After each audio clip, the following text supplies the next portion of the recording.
You Right, tell me when you record. I'm on now. We ain't live, but we on. Hey. Okay. Yo. I've been waiting for this. This been brewing for such a long time. I don't even know what to say. I know what to say. Here's the thing about this guy that came through here. This guy that's on right now. He is a orator.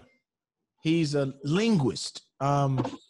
He has a dialectical symposium of urban vernacular, which can only be compared to that of great symphony.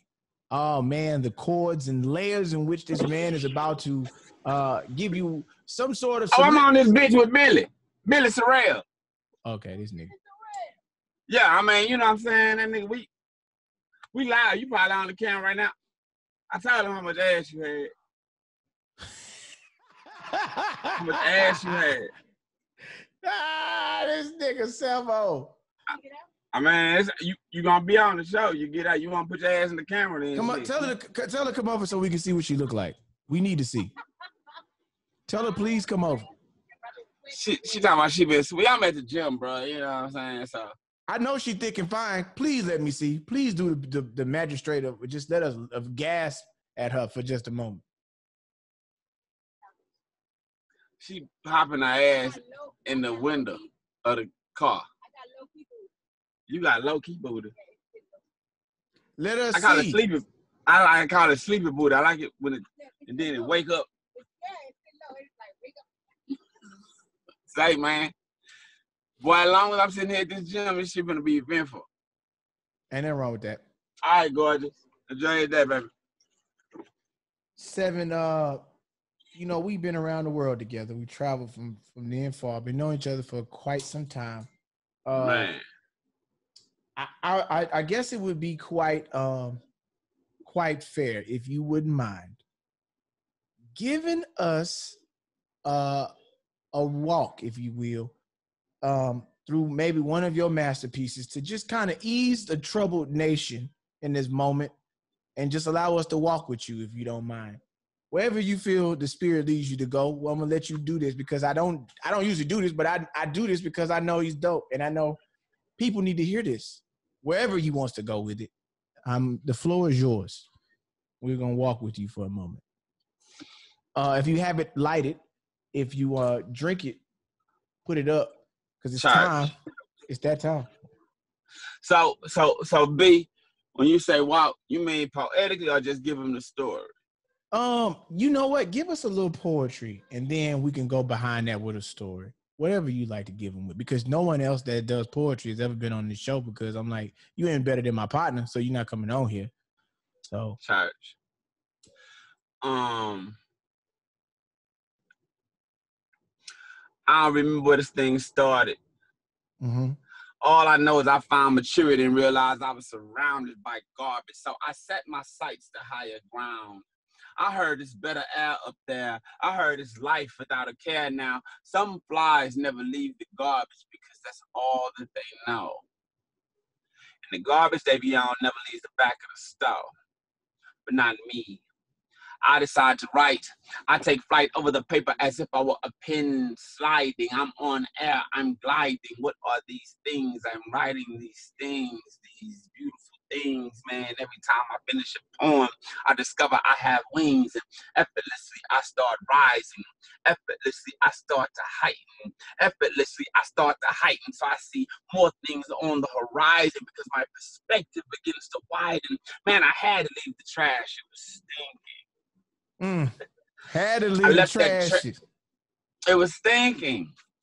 Left that trash behind me, and I watched that pile start shrinking. I found bread, butter, milk, and honey, and I'm drinking. Landed on a stack of money, and I'm thinking. You know, flies. You ever seen a fly do this? Now, I learned that to eat, I had to spit. So every time I land at an open mic, I shit on it. I must be a fly, because haters be spraying lies and pesticides like I can't see their ass a mile away from these big-ass eyes. I must be a fly, because I enter a room like it's nothing. Low-key, can't see me, but you can hear the buzzing. The buzzing grows. I'm bold, right in front of your nose. From the ceiling to the floor, down with you like I'm one of your pinky toes. Can't see my next move, I'm on top of you like clothes. But when I decide to stop, the buzzing goes. I froze, man. In the window, perched high. I must be a fly, because it doesn't matter what shit I'm on. Haters come to do me harm, and I watch them get up across the room to get in my mix. Disturb me while I'm fixed. Ain't this a bitch? This is not some fly shit. and now they, you know, spraying things, taking swings, and it seems they won't stop until they get me on the front of their newspapers and magazines. They blow up my head, distort my face. Say, man, let's talk about that. They blow up my head and distort my face. You know, the OJ case was the first time that I was made that the media plays tricks to make the black man look more menacing. They blow up my head and distort my face. Man, they rolled this boy dick to the point he didn't even believe he was black no more. I'm not black. They blow up my head and distort my face. I'm not. When Mama them and Mud them, God rest her soul, would hang them bags of sugar water on the porch. Billy, see, you from the South, so I know you fucking. Yeah, they don't know. They don't know about that. When they hang them bags of sugar water on the porch, bro, in them Ziploc bags, you know why? It scared the flies away. Why? Because it blow up their head and distort their face. So the fly, when he fly toward it, he sees something coming towards himself that's larger than himself and more menacing than himself, and he runs away. They blow up my head and distort my face, so the image of myself becomes the image I learned to hate. That's why niggas don't fuck with niggas now. And now we have to play a game of cops and robbers, duck and dodge, fly swatters. Plus, I could catch the clap from the wrong Venus flytrap. Clap for the wrong Venus flytrap, my nigga. He here. All right, shit. Okay, the year is 2003. I'm at Texas Southern University. I'm learning to become an artist. I'm learning to become myself. I would tell people that I'm becoming a comedian, but that's not what was happening. I was learning to become myself. And what I came around, there was 3 guys that helped shape me and mold me on a daily basis that I would see. Ali, Marcus, and Se7en. Now, that was a 4th person who would be around, and he would just antagonize me pushing this shit to go further. His name was Keelan Farouk. And at that time, I'm 20 years old, so I'm like, I'm really still don't know really shit about life. I mean, I think, okay, if I got a pretty girl, that's all that really matters. I'm fresh, I'm cool, I got a haircut, I got a few dollars in my pocket, and a few dollars, I mean like maybe 35, maybe 40. You know what I'm saying? We're a long way from that now. We're a long way away from that now. But, you know, at the time, you know, a nigga phone is on. You got some gas in your trunk. You got about $40. You know what I'm saying? You might have 100 in the Bible that's in your trunk that's like for a rainy day, but you ain't touching that. Right, That's where I'm at. And so I'm seeing y'all, these niggas got on $300 tennis shoes. These niggas got on, you know what I'm saying, $500 suits. Them boys riding around in whips and got bras that's like, nigga, ball players fuck with her, but how you got it? Like, that's... Bro, we was, you know what, man? That's crazy, bro. We was getting custom suits, man. We get a custom suit made just for a DVD recording or a show. Just customized suits, man. I never thought that doing poetry, bro, I would be able to afford custom suits. You know what I'm saying? Top to bottom, bro. Yeah. It's been a lot. Damn, it's a long time ago, bro. 03, sure was. Man, bro. You know what's funny is you know what's funny is like these times, it's like that are upon us. You know, you try to think back to times to where you experienced something like it. And I think it's just really like becoming comfortable being yourself is where you start really taking that like inner self voyage. And I think that year was where I started really diving into who I really was gonna become, who I really wanted to be. That was outside of what my parents' vision for me was.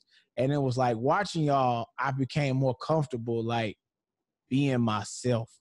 Because before that point, myself was the vision that I feel like somebody else had for me. It was an expectation. It was like what people anticipated, how I should act, how I should think, how I should respond and stuff. And so I definitely owe them years because them years was just like so fundamental. You know what I'm saying? Me and Blaine was running around and shit, and we get in there and we go on the candy lady. And so it's only like maybe 80 people, 100 people that is really popping.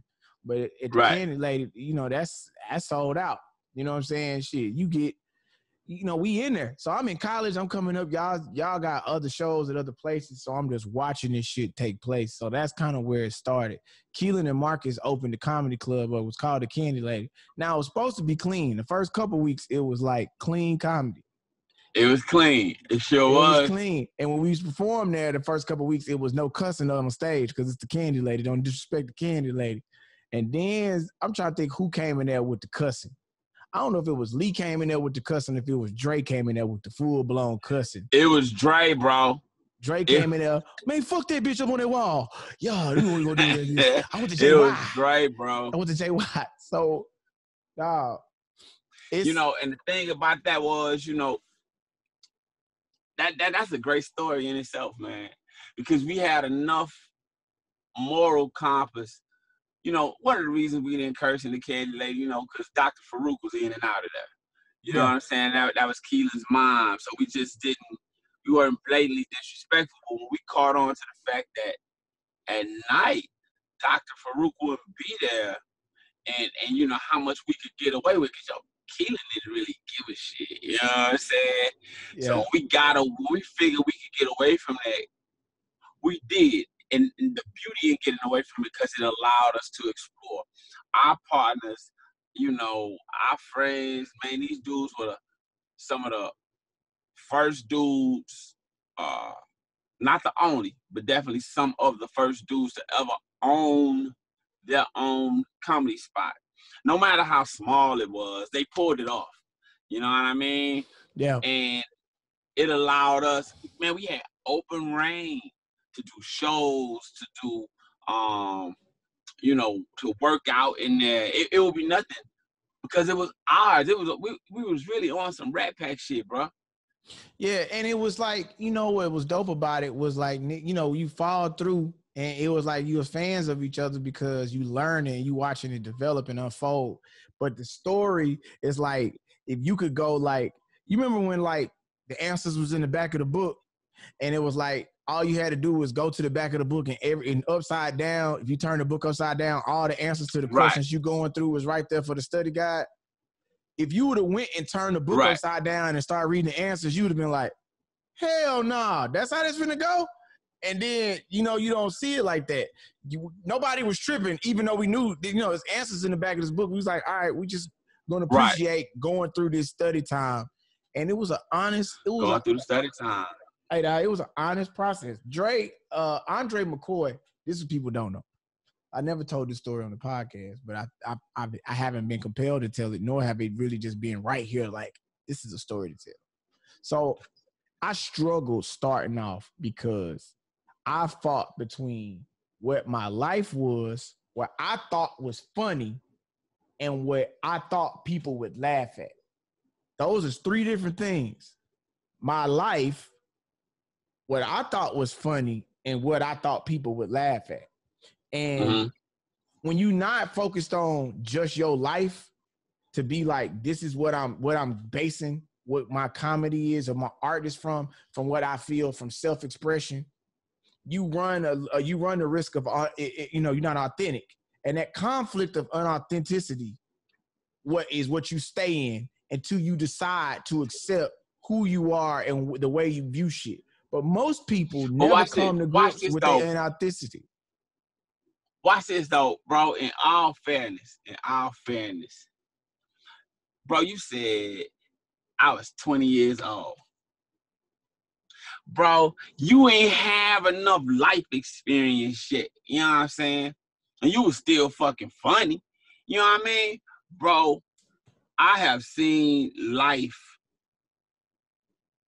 chew you up, spit you out. But it's one thing, no matter what part of life you in, you always stand on your motherfucking 10 toes, my nigga. You always come back. And you get funnier and funnier. And you grow and grow and grow. Bro, just think, you haven't even reached your prime yet. You ain't even reached your prime yet, bro. You still playing with them. Bro, you got more to give. You got more to go in. And you funny as fuck. We at home in the H, bro, we saw the LA move. And when you dipped to LA and you came back, if a motherfucker sit down and say, you were not different, if a motherfucker, they didn't see no growth, they hating, bro. Because it was obvious. It was like, oh, okay. You know what I mean? And everybody that was down, your partners want to see you grow. They, you know what I'm saying? It was obvious, bro. And you came back and you was kicking ass, and you still kicking ass. This conversation started out with you saying, just give me a little. I'm going to be fully independent. Bro, you on your way. Bro, it's like I watched y'all, like I watched you going to the comedy, the poetry lounge, man, and just like making that a brand. And it was like, I had all these things that I watched. So it's like, as I'm growing and as we going through this walk and getting to your stories and getting to your life and getting to things you experience, I'm telling you where I was just as a passenger and on the voyage of it. So like this night in particular, we at the Candy Lady. They decide this night that they gonna have a comedy contest. Now, there's 2 comedy contests that went on. There was the Giggle for Shizzle, and then there was a night niggas was like, man, boys come up here tonight, we giving away $500 for the funniest nigga to come up here. I don't know if you remember this night. So we got a packed house. Se7en, you went up, and the argument was who was gonna host the show, because Marcus was like, yeah, I'm not cussing. I'm not going in there with all that cussing. And Marcus, even though he was the co-owner in the club, his mindset on going in there doing shows was like, if it was something, they did it, but it wasn't like, I'm going up every night. He'll be in the back just chilling, walking around. So this night in particular, Se7en brings me on the stage. He was like, all right, man, fellas, we got this show tonight. I'm non-biased. I'm a poet, but I'm still funny. And I watched the nigga work the room, tell jokes, say funny shit, do a poem here, there, and you brought niggas up. So this night in particular, Doc Shep, it goes up. He started doing real good. Then Dre comes in, and this the first night Dre drags that guitar down the middle of the aisle, and it's he goes up to Nickelback. He's I'm finna flip it on him. They finna see it. They finna see me tonight. Oh, I'm finna turn into a monster. So Dre goes in there. Lee is there that night, and Dre start killing these niggas this one night. Lee talking about, yeah, I got jokes just like that. Yeah. So I'm not doing no competition. So Dre killing. Yeah. Me, Dre, Alfred Rose, who's dead, R.I.P. And I think it was Blame. It was only 5 of us in the show. So Dre closed the show out. Then a bunch of Yates people was in there, but he ended up killing real that night. So Doc Shep gets mad and is on some, y'all gonna pay me because I was the best nigga tonight, and y'all don't want me to win because that's y'all homeboy. So nigga, I remember that night. They got to arguing about the money, about he felt like he won, they cheated me, and do you know this motherfucker right here? You know, and so we all was like, man, we don't want to jump Dr. Shep, but we can't let this nigga just get run amok because he talking shit to everybody. I mean, bro, he was going in. School was going in, bro. And Se7en said this. He said, this is what you say. I remember it like it was yesterday. Let me tell you what you had on. Nigga had on some jeans. You had on some like square toes. You had on like it was Square. brown. You had on a dress shirt. You had a vest on. You had a tie on, and you had on like it wasn't a Kango, but it was like a paperboy hat with a little brim. And you was like, straight up, you really getting disrespectful out here. And I ain't gonna tell you, but I'm gonna tell you getting disrespectful out here. And listen, I'm from Sunnyside. Man. Hey, and man, you really tripping. You really tripping right now. It's too many hoes to be out here, man. You tripping. And the goddamn Se7en, I'm just saying, man. And you was like, listen, you got to calm down. You can't be yelling at me. You can't be yelling at these people. These sick people spot. You tripping right now. Look at yourself. And the nigga calmed down, and nigga left. Bro, that is that hood shit in me, bro. That you know what? At one point in time, believe it or not, Billy, bro, I was ashamed of that shit. Because I could not cut it off. I could not cut it off. In fact, it's damn instinctual, bro. Is that a word? Instinctual. Yeah. Who gives a fuck? When pressed, if you press me, bro, it's gonna show up. Like, you know, we can do the show and I can be a personality. But when you get disrespectful, you out in my face, you talking about people raw. But then let's see, Slim, if you really bite that shit, let's pop that off. You know what I'm saying? With that poetry shit, bro, from Sunnyside, being from Sunnyside. Motherfuckers a lot of times think you soft, bro. They want to push the envelope with that shit, you know what I'm saying? Like, oh, that old poetry ass nigga. Oh, nigga, what the fuck? You know what I'm saying? Like, you know, nigga threatened me one time over the phone. I say, well, nigga, I'm finna pull up on your crib, nigga. Nigga, you ain't finna come up here. I said, nigga, I'm finna show up at your crib, nigga, and I ain't come to say no motherfucking poems, nigga. You got to know, when I show up, it is not gonna be no Langston Hughes shit popping off, nigga. I'm finna stand up on your ass. See, that shit just came out that fast, bro. We're on the interview. I'm sorry. Hey, I'm sorry. Back to Nah, take us there, man. So like, have you ever been doing the show and then like you doing poetry and then you have to flip the switch on a nigga? Man, I can't even count, bro. You know, we was at. Take us there. We jumping in the time machine. Where we going? Shadow Bar. Okay. Shadow Formerly Bar, Paisanos. What's the address? 213 Milam. 213 Milam between Congress and Franklin. Downtown now, Houston. Current day is right around the corner from Hickey and Pilot, H-Town. Okay. You know, man, parking guy is out there. You know what I'm saying? He thinks that he gonna muscle one of my poet partners. You know what I'm saying? Like they going back and forth, bro. And I come out and I say, hey man, listen. You know, long as I got my patients and my people out here, you know, why don't y'all take this down the street? Nah, I'm gonna handle it right here. I say, hold on, Slim. If you gonna handle it right here, that means it's gonna involve me. And then, you know, it's gonna be outside of you and your little parking job, homeboy. This ain't what you want, Slim. Man, I don't know if you remember, but the sidewalk, it had that big ass dip. It dropped. That big ass dip, you know what I'm saying? Like you was damn near, you could walk off that hoe and damn near walk on top of a car. That's how high that hoe was, man. And it kept on playing and kept on bumping, bro. Man, I tried to push that nigga in the oncoming traffic because, you know, Marlin, bro, that's the off-ramp from I-10. It's an exit. It's a freeway exit. That boy kept on playing with me. I tried to shove that boy chest to his back and push his ass off that lip. So he flew in the traffic, bro. That was one thing. Another time, me and my partners was walking down the street, bro. We was like, wow, you ready for this?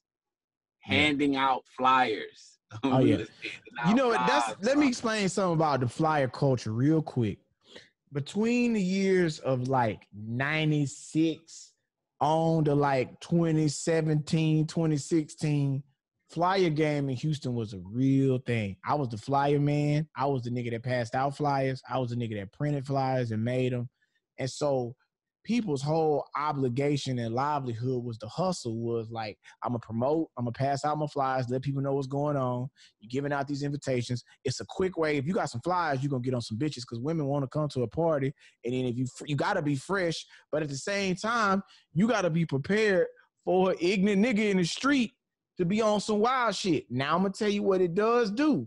Once you used to being in the streets like that, Yes, your sir. mindset ain't the same as the average person that come out, because you being out passing out flyers in the street, you got homeless niggas, hood niggas, corporate people, police, regular shit, jack boys, hoes, hating hoes, gay niggas, whatever you can encounter in the streets. So you really ready to be like, I'ma holler at this bitch and party, or nigga, we gonna beat the shit out of whoever this nigga is that's tripping. And we ain't tripping which way it go tonight either way. And you fresh. Because you got to be clean. You got to be clean. You know what I'm saying? Bro, you got hoes. Watch this up. You got some hoes that'll respect the hustle. You got some hoes that'll be turned on because you're out there hustling. You got some hoes that'll, bro, go in on you because you in the streets hustling. Yeah. You know what I'm saying? Try to make fun, crack jokes, but you got to be ready. You got to be quick on your feet. You got to be aware of your surroundings. All that, bro. So, man, we out, handing out flyers and stuff. And some white boys, man, these boys done got shit-faced drunk. And they come around, they finna, like I said, we got that lift right in front of the door. They go to kicking the flower pots, them big concrete pretty motherfuckers. Yeah. Kicking them motherfuckers in the middle of the street, bro. You know what I'm saying? These are thousands of dollars worth of, you know what I'm saying? Because the club was nice. Man, we came around that counter. They tried to run, bro. And we caught them in that park, in Market Square Park, right there. And the owners of the club, Jason and James, came around that corner and caught up with us, and saw me and my homeboys and locked them boys up in that park, and they couldn't shake. Man, and that was one of the turning point nights that made me so respected as a rider in with that squad, with the Shadow Bar crew. And from then on, I never forget, man. We went on. That was my first bar crawl, and I learned what club etiquette was, or courtesy was. If you own a club or you're a part of a club crew, when you go to another club, you automatically get in free. No line, no waiting. You don't pay for your drinks. It was a wild night. Y'all going crawling spot to spot, dog. I miss that shit. When you know everybody, you go from room spot to spot. Man, we go by such and such spot, fall through there. Man, you done hit up 3 or 4 spots. Now you like, man, shit, I am fucked up. Bro, and if you remember, back in them days, before it was called a Pink Monkey. Rehab. You gotta tell me. Rehab, bro. Oh, I got some rehab stories and some Pink Monkey stories on here. What you got for me, man? Tell me where we going. What you got? What happened at the Pink Monkey? Rehab, bro. Okay, so I don't even understand what that little spot. It was you remember that little padded room in the rehab, bro? Yeah, padded room was in there. Then they had an outside patio. You know a nigga fell off that ditch. Fell off that and fell into the bayou. I heard about that. I heard they found that boy way down close to the ship channel. Swole up. Later on. Boy, that was when everybody was on them disco biscuits. Hey man, my first drug experience really was in around that time. That's when I was at rehab. We was getting that bitch, and it was a nigga in there that had. There was a nigga. I'm gonna tell you exactly who the nigga was. He later became what's his nigga name?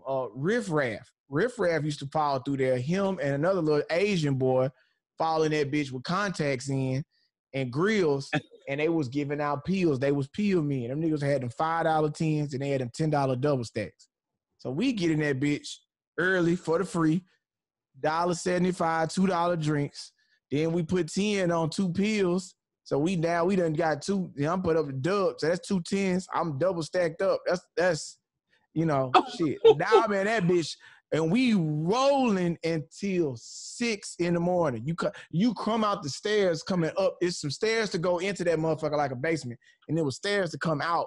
And when you come out the stairs in the morning, all you can smell the sun coming up, and it's hot dogs and people selling tacos out there on the street. And you like, nigga, did I really stay in here all night partying and drinking? Yes, sir. Yes, sir. 6 a.m. Easy. They stopped money, selling bro. liquor at 2, but from 2 to 6, you and that bitch on a white bitch, you and that bitch on a Mexican, you and that bitch trying to fuck in the club, you and straight that up bitch tripping. It was plenty of fucking in rehab, bro. You couldn't. The bouncers, they would try to stop that shit. That shit was a waste of time. It was popping off in that hole, bro. And they wasn't sick. Man. They tried, nigga. And then if you could slide past the motherfucker at the bottom of the stairs and get past her and turn that corner into the club, because the club it's a wrap. They can't get you. She can't come out that box and find you, and it's dark in there. Yeah, nah. Yeah, it would be so dark, bro. I don't even see how we could really. And someone's being in that house with shades on, just like the ones you got. In the dark. I need it darker. I need it darker in this bitch. You ever left out of there with 2 things out of Pink Monkey, out of them clubs downtown where you had 2 of them and you was like, man, I got to take both of y'all out here. I must say, my 2-piece days wasn't on back then. I wasn't. You wasn't 2-piece. I had done it before, but I had never just pulled them fresh out the club like that. You know when did that start happening for the 2-piece days for you? Oh,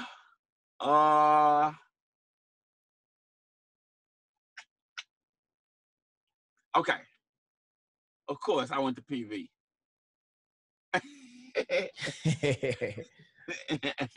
I went to PV, bro. So I stumbled upon a couple of 2-pieces. You know what I'm saying? Yeah. Them the stumble upons. When was it like you're watching a master at work? Oh, bruh. I must admit, my most masterful work, bro, has been 2010 on. It was effortless. In fact, the coldest move I ever made, bro, was in LA. Okay. That's when I knew I had entered the matrix. Yeah, you had got in there. Man, bro, watch this up. You want the story? I want it. Give it to me. I'm all in there. Me and chick meet online. She tells me, well, let's jump out early and get something to eat. Her homegirls had abandoned her for her birthday. Okay, so why are you in LA? You just went out there to see her, or you were just out there fucking around? No, I am in LA to record a poetry show, Verses and Flow. Okay. At the time. Okay, Verses and Flow. And if you ain't see him on Verses and Flow, check it out right here. Yeah. So I'm in LA. Go ahead.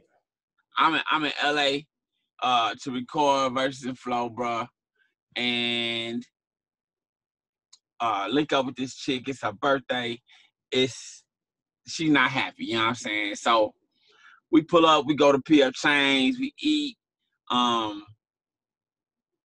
You know, she didn't think it was gonna be what it was. She loving my situation, you know, how I put it together, you know. So later that night, she tells me, come to this club and just get the girl at the door your name. Now, I ain't never pulled no shit like this in LA, so I'm thinking that this shit finna go whack. It's finna be lame. I get to the door. First off, when I got to the spot in Hollywood, nothing but Asians. Sound like Playhouse. Nothing but Asians, bro. Not no, nothing but Asians, bro. Like, I'm like, I'm in the wrong spot. I go to the door, girl. I give her my name. The rope moved right this way. Okay. Bro, it's one of them. This is my first EDM situation. Okay. Ooh, ooh, ooh, Ooh, ooh. ooh, ooh, ooh. Bro, Yeah. the light show is spectacular. You dig? Yeah. She take us upstairs. It looks to be like an old theater or something like that. You know what I mean? So okay, Okay. cool. So now, you know, we chilling. She orders a bottle. Bottle comes. We get lit. I got my kinfolk with me. She says, "You want some Molly?" My she said, "You want some Molly?" Yeah, my boyfriend has clearance. You know, this is top of the line government issue. I'm like, what? Okay, boom. Yes, bro. Bro, she goes in her bag, opens this little case, right? It looked like it snowed in that bitch. She opened the case and dropped the case, bro. It looked like it was snow all over the steps. That's how many pills this girl had, bro. Like it's the wildest, some of the wildest I ever seen, right? So I'm trying to help her pick them motherfuckers up, or like, you know, anybody sees and we go to jail or some bullshit. Yeah, you ain't Bro, trying to go to jail. You fuck all of that. You ain't trying to go to jail. You like, I gotta get this shit bro, up. she starts passing them hoes out. She starts passing them hoes out to everybody, bro. So 5, 4, 3, 3, 2. 2, 1. Now it's somebody in our face with gloves that light up on the fingertips doing this kind of shit.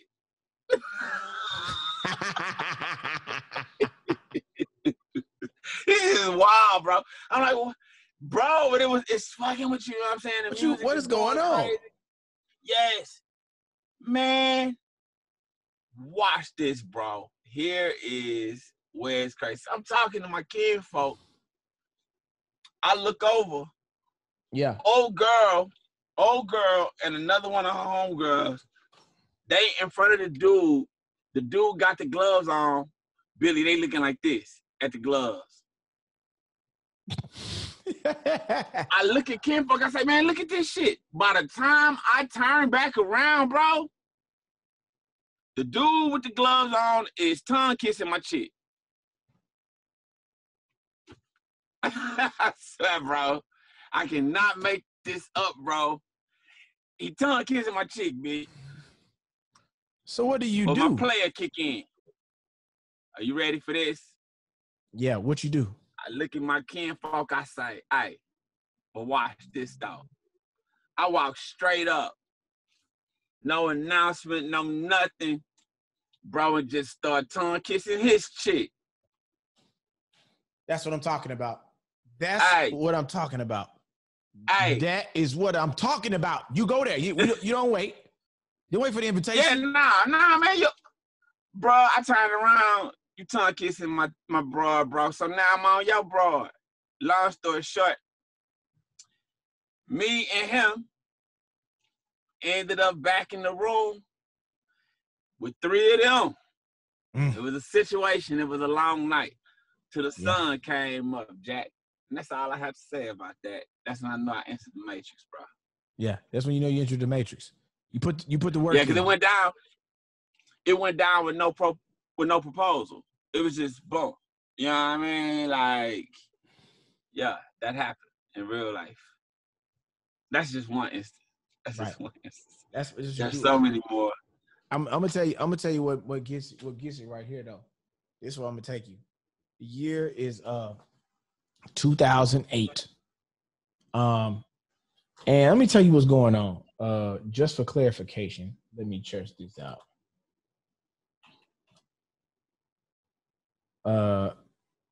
Yeah, it's 2008. I'm gonna tell you something. I'm gonna tell you about bitches. A woman will make you remember shit that you thought you forgot about. It is September the 6th of 2008. I am in Houston, Texas. Okay. I'm living in Savoy Apartments right there off Savoy. Off Southmore. So I am my patio overlooks the balcony, overlooks the pool. Hurricane Ike comes through, destroys the city. Now, I want you to know something. We just got a black president because we voted in September on Super Tuesday. And it was like, that's what was so nuts. We had just probably had a black president, maybe a week, 2. So niggas was overjoyed with that. And then pandemonium. Ike comes. Now we already panicking because we didn't already dealt with Katrina. And then what came after Katrina? Was it one after Katrina or Ike was it? I think it was Katrina, then Ike. Nah. It was Katrina. Then Ike, and then after Ike, backdoor Hurricane Rita. Rita wasn't fucking around. And Rita tripped the city out because we was in such a panic from Katrina and Ike. That remember the whole city tried to evacuate at once, and we all got caught on the freeways. Yeah. It took me 9 hours to get to Dallas. Niggas went to Dallas and then got stuck in traffic trying to get back because the whole city was out there. Right. So what we decided to do was during this time, we was going to evacuate, but then it was like, all right, I live on a third story apartment. If it do flood, I'm above the water. I ain't going to drown. I'm just in there. And I'm like, nigga, I'm in 3rd Ward. And I'm like, man, stay the fuck off the street. That's what I do realize. My niggas was like, man, stay put. Most people got fucked off trying to move around, got caught out in water, got swept away, all that bullshit. Yeah, for real. So this is the week. This is the time for probably about 2 to 3 weeks where during this hurricane onslaught, because it was a season of hurricanes and shit that's happening during this Ike. The winds is like 195 mile an hour winds. Power gets knocked off. And so boys ain't got no power. That's when boys got generators. That's when boys going to Home Depot getting generators. And then boys just out there on generators trying to make it. Can't do nothing. You stuck. You can barely charge your phone. And then the power flashing in and out. Then it went through a period where the power was just out for like a week at a time. And so we had to barbecue every day, every meal. It was no air out there. So I started sleeping on my patio. I had a little breezy over there. And that's the first time I had barbecue oatmeal. Listen, bro. I think niggas barbecue game got perfected then because I had to use my pit to survive. It was nothing else. Right. Eggs on the pit. You know what I'm saying? Everything on the pit. So this girl that was in my apartment complex. Straight up. Shout out to Tasia. I'm going to go ahead and call her name now. Tasia Bellamy. Oh, you calling names? Wow. Let me tell you something, bro. Let me tell you about that. Tasia was dope. And during that time, we would talk, then we stopped talking, then we talked again. And it was like, she was so fine and orange and had this curly hair and these green eyes. She was so bad, bro. It was just like, golly, man. Golly. She was bad, and then she didn't save all of her monkey off. She was still with that, I got hair on it, and I ain't tripping. And it's just like, you so fucking fine. Don't make no damn sense. So Fuzzy was so bad. So I'm out there, me and Tasia, we going at it on this goddamn patio for weeks at a time, just living off the land on some Viking shit. I go out, I find food, I bring the food back to the house. She sit there, we barbecue, we smoke, we laugh, we talk, we listen to music. This is our cycle for 2 weeks. I'm talking about, I'm all fucking on the patio, people walking by, it don't matter, because it's like, nigga, we in our 20s. What are you gonna say? This is just the shit. Right. So, man, night comes, she's like, hey, I'm about to go to Dallas to go see my mom and them because they want me to come home, so I'm leaving. So I've been pretty much booed up, Boonopolis for this whole time. I go out into the city to go on a rampage to go see what's going on. First thing I'm doing, I'm going over to see K. I'm got to get on the block. I got to get over to the block and see what's going on over there. I pull up over there. K got a hustle. He's selling Obama T-shirts at the time. him.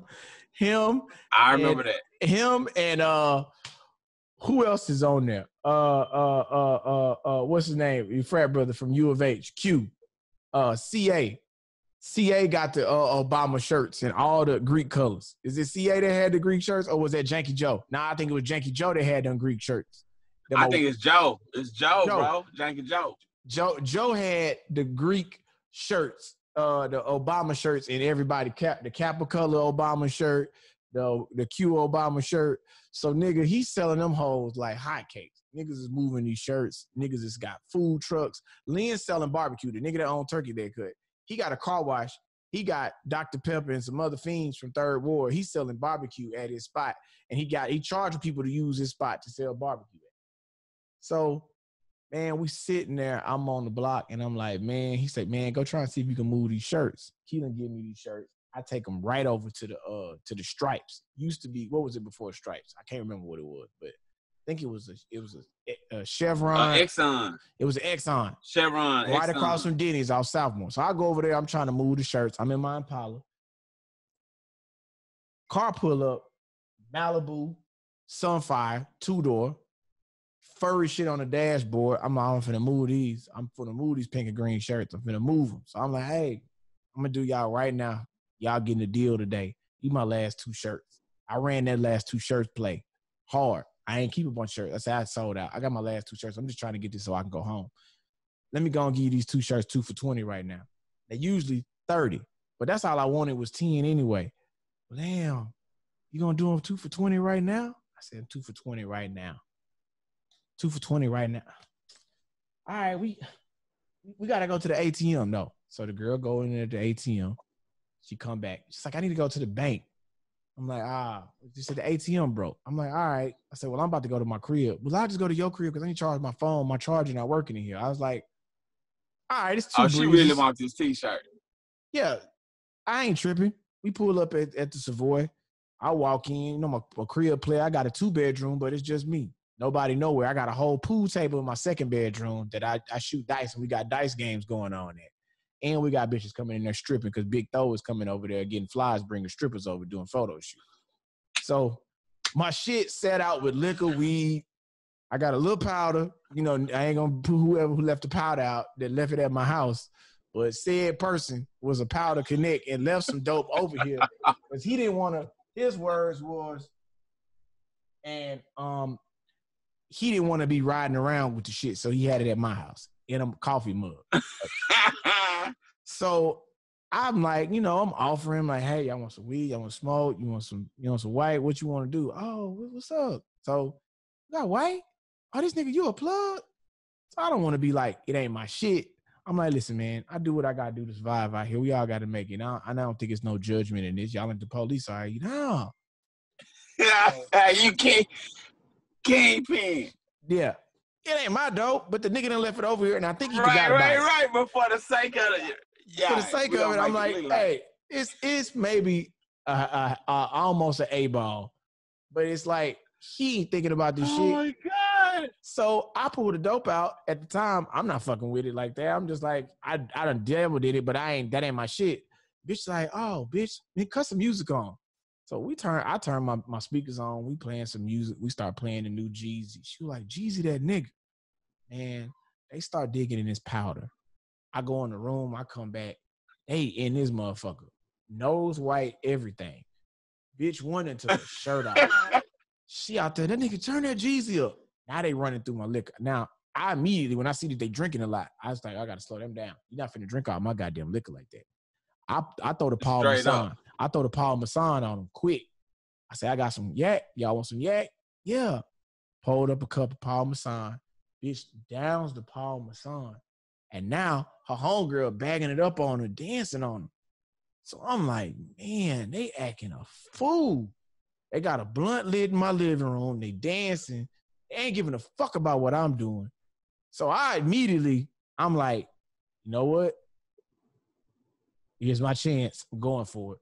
I immediately sit down on the couch, pull my pants down, pull my meat out, just start beating off, looking at them. Y'all just keep doing what y'all doing. I don't want to be disrespectful. I don't want to disrespect y'all because then it would make y'all feel like y'all had to fuck me. And I don't want y'all to feel like that's what y'all got to do. So now the one that was bent over, she say, why you doing that? You ain't got to do that. Girl, he crazy. The other girl, he crazy. I said, no. You know what? Let me just do what I'm doing because I respect y'all because as black women, I don't want to. No, stop. You being crazy. Stop. So now the girl that's been over, she grabbing. Now she drunk, high. She grabbing at my meat, trying to tell me, stop. I say, no, I got to. I'm too far into it. I don't want to get blue balls. I've been pent up in the house. Oh, you been in the house by yourself? Oh, shit. So now. If I played the blue balls card. Oh, shit. So now she started jacking me off. Then she just like, come on and just get it out. I said, it ain't gonna come out that way. It ain't gonna come out that way. She started doming the nigga up.